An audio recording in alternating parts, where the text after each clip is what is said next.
एक हरे भरे शांत और सुंदर जंगल में चिकी नाम की एक प्यारी सी फुर्तीली गिलहरी रहती थी। चिकी रोज सुबह उठते ही पेड़ों पर कूदती फांदती लकड़ियाँ और सूखे फल इकट्ठा करती ताकि सर्दियों में उसके पास भोजन और घर बनाने के लिए पर्याप्त सामान हो। एक दिन जब वह जंगल के सबसे पुराने पेड़ के पास लकड़ी खोज रही थी, तभी उसकी नजर जमीन पर चमकती हुई एक सुनहरी रोशनी पर पड़ी। वह झुककर देखती है तो पाया कि वहाँ एक सुंदर चमकता हुआ सोने का सिक्का पड़ा है। चिकी की आंखें खुशी से चमक उठीं। उसने सोचा, अगर मैं यह सिक्का बेच दूं तो मुझे ढेर सारे अखरोट मिलेंगे। पर तभी दूर से धीमे धीमे किसी के रोने की आवाज आई। चिकी पास गई तो देखा एक बूढ़ा कछुआ चट्टान के पास बैठा आंसू पोंछ रहा था। चिकी ने नर्म आवाज में पूछा, अंकल आप इतने उदास क्यों हैं?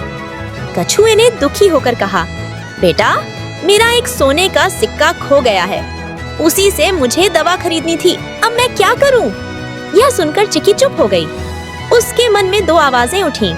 एक कहती थी, सिक्का अपने पास रख लो, इससे फायदा होगा, और दूसरी कहती थी, ईमानदारी सबसे बड़ी संपत्ति होती है।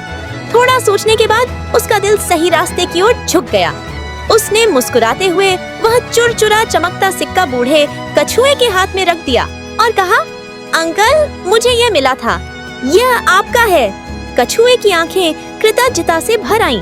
वह बोला, बेटा तुम सच में बहुत ईमानदार हो। दुनिया में असली अमीरी सोने में नहीं, दिल की सच्चाई में है। उसने खुशी से चिकी को ढेर सारे अखरोट और एक गर्म मुलायम ओढ़नी उपहार में दी। चिकी का मन हल्का, खुश और संतोष से भरा हुआ था। वह उछलती कूदती अपने पेड़ के घर पहुंची। उसके चेहरे पर गर्व और खुशी की चमक थी, क्योंकि आज उसने साबित कर दिया था कि सही रास्ता चुनने से हमेशा मन की जीत होती है।